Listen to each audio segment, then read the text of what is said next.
राम राम भाइयों, आज हम बात करने वाले हैं यूनिफॉर्म सिविल कोड कानून के बारे में, अर्थात समान नागरिक संहिता या कह सकते हैं समान नागरिक कानून। हाल ही में इस मुद्दे पर बहुत ही ज़्यादा चर्चा चल रही है। अभी राजनीतिक गर्मा गर्म जो मुद्दे हैं, इस पर काफ़ी ज़्यादा बहस चल रही है। पक्ष विपक्ष हो रहा है, विपक्ष कह रहा है, कुछ पक्ष कह रहा है।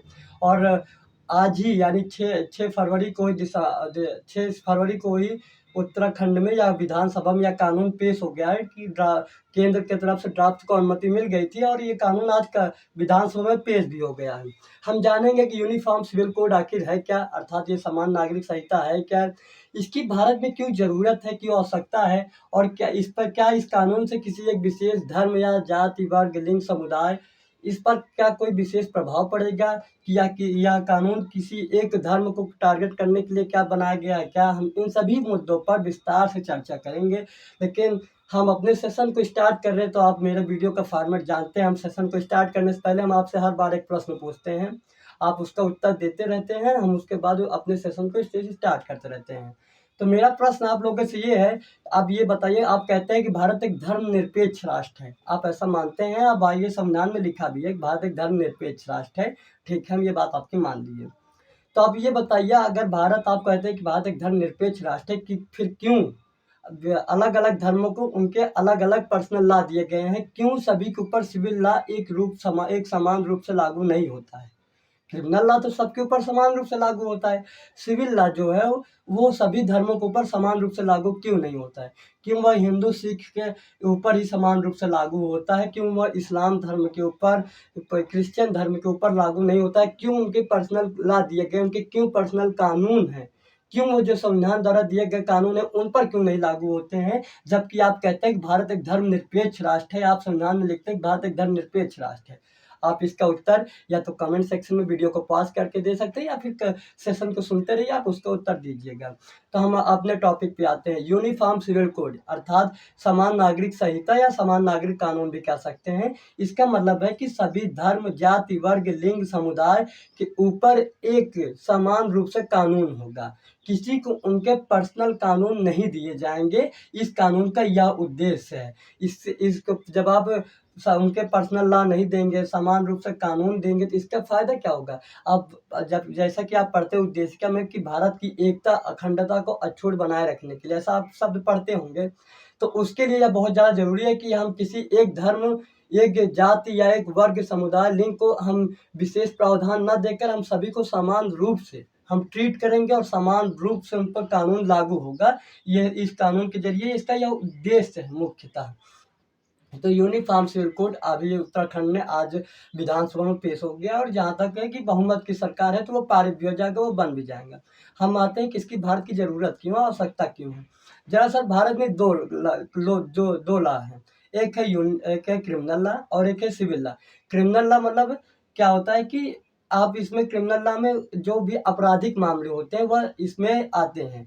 क्रिमिनल लॉ सभी धर्मों के ऊपर समान रूप से लागू होता है, फिर चाहे आप किसी भी धर्म के हों, किसी भी जाति के हों, वर्ग के हों, लिंग के हों, समुदाय के हों, किसी भी हो, वह क्रिमिनल लॉ सभी के ऊपर समान रूप से लागू होता है।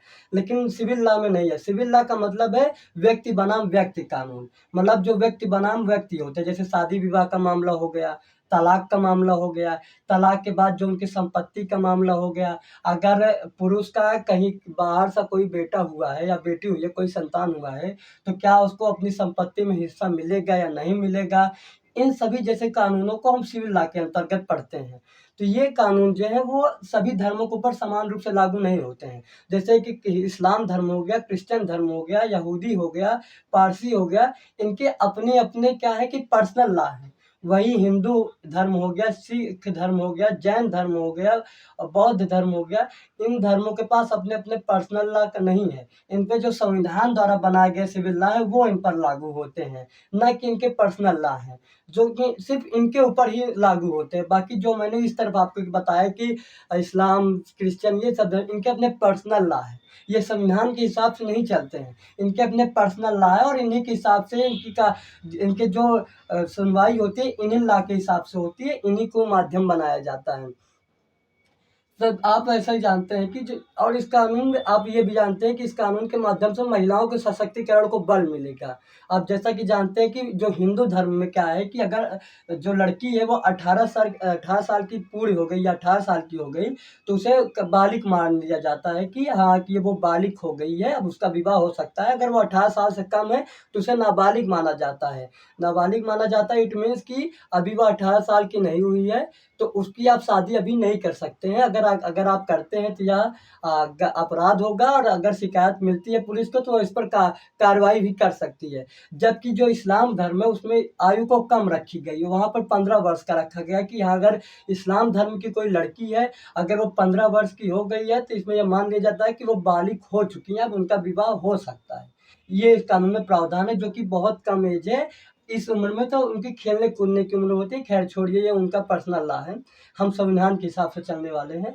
तो मेन बात ये है कि ये महिलाओं को कितना ज़्यादा कमज़ोर करता है। अभी पढ़ने वाली उम्र थी, आप उनकी शादी करा दे रहे हैं। और इसमें एक बहुत बड़ी इस्लाम धर्म में एक बहुत बड़ी समस्या थी, 3 तलाक वाली, जो थी अब नहीं है। उसको भारत सरकार ने 2019 में हटा दिया था। कि 3 तलाक में क्या हुआ था कि अगर पुरुष 3 बार तलाक, तलाक, तलाक बोल दे तो उस महिला का पुरुष के साथ तलाक हो जाता था। जबकि जो हिंदू हैं, सिख हैं, इनमें ऐसा नहीं है कि आप तलाक, तलाक, तलाक बोल दिए 3 बार, हो गया काम खत्म, टाटा बाय-बाय, अब अपने रास्ते, हम अपने रास्ते, ऐसा कुछ नहीं है। यहाँ पर पूरी कोर्ट की सुनवाई होती है। यहाँ पे न्यायिक प्रक्रिया द्वारा जो होता है वो तलाक होता है, ना कि मुँह से बोल देने से, नाम कर देने से तलाक नहीं हो जाता है। वही ऐसे बहुत सारी समस्याएँ महिलाओं के साथ, जैसे क्या है कि तलाक होने के बाद जो है ना, अगर जैसे मुस्लिम महिला है, तो उसको अगर फिर उसी पति के साथ रहना है, उन्हीं पति के साथ फिर से जीवन बिताना चाहती हैं, जिनके साथ वो तलाक ले चुकी हैं, तो उनको हलाला करना पड़ता है। इट मीन्स कि उनको उनको किसी और के साथ पहले निकाह करना पड़ता है, फिर उनको तलाक देना पड़ता है, फिर वो दोबारा इनसे निकाह करके, अब जो पहले पति था उनका, उनके बाद उनसे निकाह करके वो फिर से उनके साथ जीवन बिता सकती हैं। लेकिन हिंदू धर्म में ऐसा कुछ नहीं है कि आप किसी और के साथ पहले रिश्ते बनाइए, आप उनसे विवाह करिए, ऐसा कुछ भी नहीं है। अगर आप एक बार तलाक दे चुकी हैं और फिर उन्हीं के साथ रहते हैं, तो आपको किसी और के पास जाने की ज़रूरत नहीं है शादी विवाह करने के लिए। आप उनसे फिर से शादी जिससे करके आप उनके साथ फिर जीवन बिता सकती हैं। ये हिंदू धर्म में है। ऐसी बहुत सारी विसंगतियाँ हैं जो महिलाओं को कमज़ोर करती हैं। महिलाओं के साथ जो शोषण होता है, महिलाओं के साथ जो अन्याय होता है, क्योंकि भारत एक पितृसत्तात्मक देश है, और पितृसत्तात्मक देश होने के नाते हमने महिलाओं का हमेशा पुरुष प्रधान देश होने के नाते हमने क्या किया, महिलाओं को उनके अधिकारों से वंचित रखा है। हमने क्या किया, उनका शोषण किया है, उनके वो अधिकार नहीं दिए गए जो वो डिज़र्व करते हैं, जो उनको मिलना चाहिए। क्योंकि मैंने कहीं पढ़ा था, कहीं एक मैंने कोट, मुझे ध्यान नहीं आ रहा मैंने क्या पढ़ा था, मैंने पढ़ा था कि जो महिला अधिकार होते हैं वही दरअसल मानव अधिकार होते हैं। ये बहुत बड़ी लाइन है। अगर आप उन महिलाओं को उनका अधिकार नहीं दे रहे हैं, तो आप कैसे मानव अधिकार की संकल्पना को पूरा कर रहे हैं? मानव अधिकार की संकल्पना बिना महिलाओं को अधिकार दिए पूरी नहीं हो सकती है।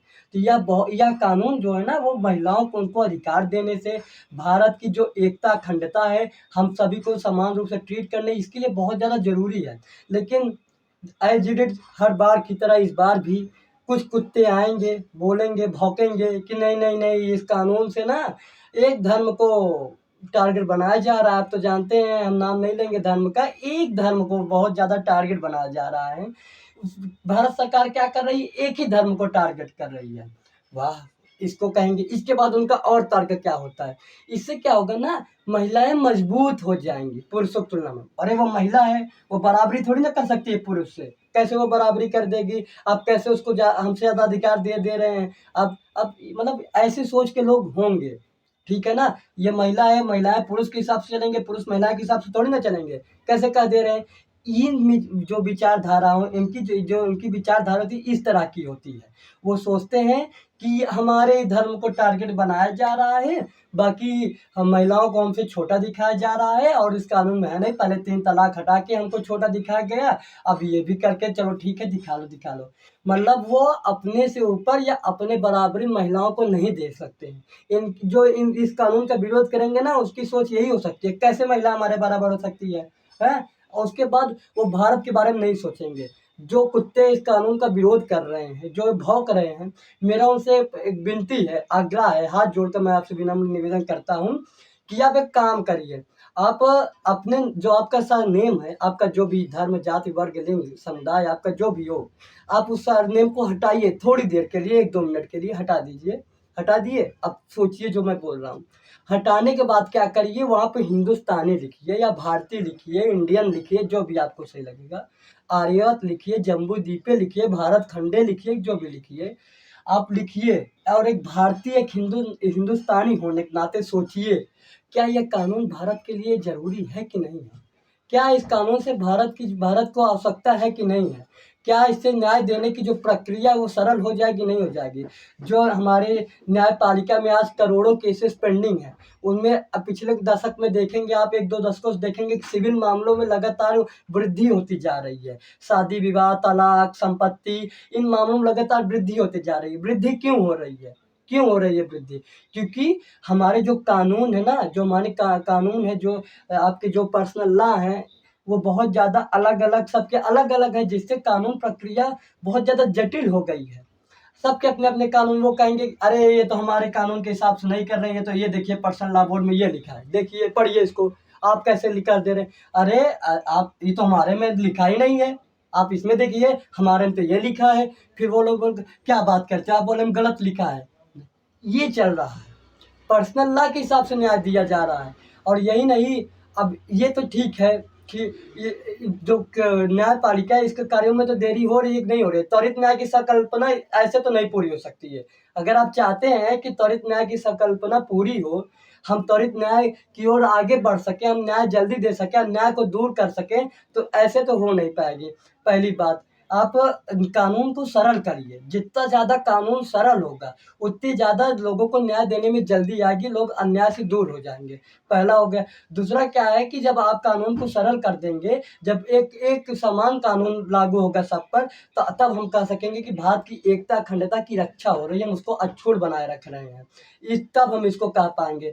बिना आप एक समान कानून है ही नहीं सबके ऊपर, उनके अपने कानून हैं, उनके अपने कानून हैं, सबके अपने-अपने कानून हैं, और फिर कहेंगे कि भारत एक तो एक धर्मनिरपेक्ष राष्ट्र है। कहेंगे ना, भारत एक धर्मनिरपेक्ष राष्ट्र है, और फिर ले आएँगे कि ये देखो भाई हमारे पर्सनल कानून है। ये कोई घर है, ये कोई कपड़ा है कि ये मेरा पर्सनल रूम है, ये मेरा पर्सनल रूम है। आप मेरे पर्सनल रूम में नहीं जा सकते हैं, आप इस मेरे पर्सनल रूम में नहीं जा सकते हैं। भारत के जो ये कानून है ना, उसको खिलवाड़ बना के रख दिया गया है। सबके अपने-अपने पर्सनल कानून।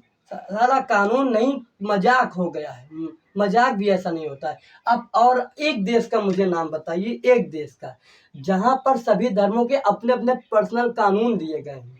मैं हिंदू, सिख, भारत के जो 3 अभी आपको 4 नाम बताए थे, उनको छोड़ दे रहा हूँ, उनके तो सिविल लॉ एक समान रूप से कानून होते हैं। और जो भारत में, आप दुनिया की एक देश बताइए जिसमें बहुत सारे धर्म के लोग रह रहे हैं, और उनके हर एक धर्म के अलग-अलग उनके पर्सनल लॉ हो। एक देश का नाम बताइए। आप नहीं बता सकते। कि भारत कहता है कि हम तो लोकतांत्रिक हैं जी, हम तो धर्मनिरपेक्ष हैं। हम किसी धर्म का वो नहीं कर, फिर कहते हैं, फिर धर्म वाले आते हैं, हमारे तो पर्सनल लॉ है जी। और दूसरा क्या है, महिलाएँ। अब महिलाएँ कैसे? वो 15 साल की है, शादी करो उनका, 3 बार बोलो तलाक, तलाक, तलाक, हो गया। अरे तलाक, अब हमसे क्या तलाक हो गया है? अब वो अपना जीवन चाहे जैसा बिताएँ, कमज़ोर होती हैं क्या? हमसे क्या मतलब कमज़ोर है तो? मैंने तलाक, तलाक, तलाक 3 बार बोल दिया, मेरा काम खत्म। अब तुम हमको आपको जीवन बिताने के लिए भत्ता-वत्ता नहीं दूँगा, अपना चाहे जो करो। अरे ये तो महिला है, ये तो कमज़ोर हो, ये तो अपशगुन है, ये है, वो है। आप उनका अधिकार दे नहीं सकते, उनका शोषण, अन्याय पता नहीं। आप उन्हीं महिला की जगह आप अपने माता को रख के देखिए, जो कुत्ते इस कानून को विरोध करते हैं, अपने बहन को रख के देखिए। जो मैंने बोला एज़ इट इज़ सोचिए वही, कि अगर आपकी बहन को कोई वो बोल रहा है, कोई माताओं को यही कानून बोल रहा है। हो सकता है मेरी बातें जो बहुत ज़्यादा मैं एग्रेसिव तरीके से बोल रहा हूँ, लेकिन सोचने की ज़रूरत है। ऐसे ही ना विरोध कर देने से, बिना जाने समझे, पढ़े लिखे कर देने से काम ही नहीं चलता है। आप अपने नाम के आगे अपना जो भी धर्म, जाति, वर्ग, लिंग, समुदाय उसको हटाइए। महिलाओं के लिए सोचिए, और हिंदुस्तानी होने के नाते सोचिए। अपने भारत की न्यायपालिका के लिए सोचिए।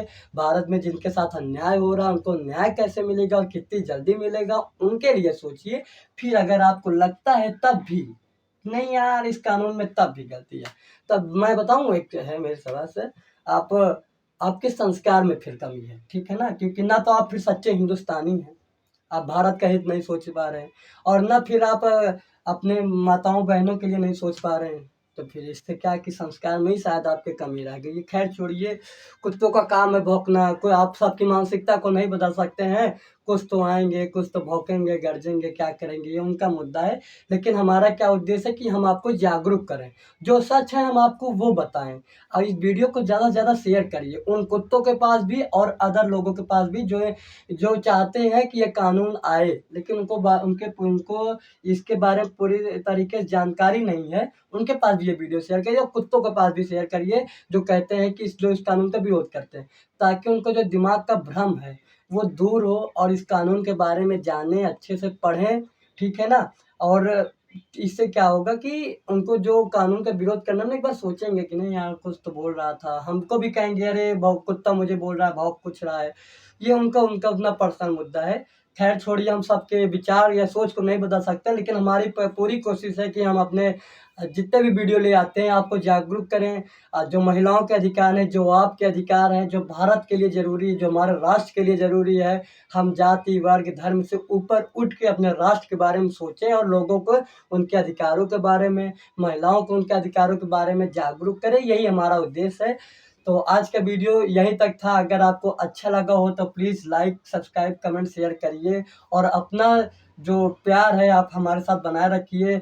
ये भी तो बस ये आरंभ है, अभी हम बहुत दूर तक जाएँगे, और आपको जो भी छोटे-छोटे जो कानून होंगे, जो भी आपको लगते हैं, हमारा लगेगा कि ये ज़रूरी है, इसको जानना चाहिए, वो आप तक हम पहुँचाएँगे। सब्सक्राइब कीजिए एनालिसिस विद सुनील महाराज को। इसी के साथ हम इस वीडियो को ख़त्म करते हैं, और फिर हम आगे के वीडियो में महिलाओं के सशक्तिकरण के बारे में विस्तार से जानेंगे कि हम कैसे महिलाओं को सशक्तिकरण कर सकते हैं, कैसे मजबूत कर सकते हैं महिलाओं को, कैसे उनके अधिकारों की और उनको अधिकार दे सकते हैं, और जो वंचित हैं उनको भी अधिकार दे सकते हैं। तब तक के लिए राम राम जी। आप हम अगले सेशन में आपको फिर से मुलाकात होगी।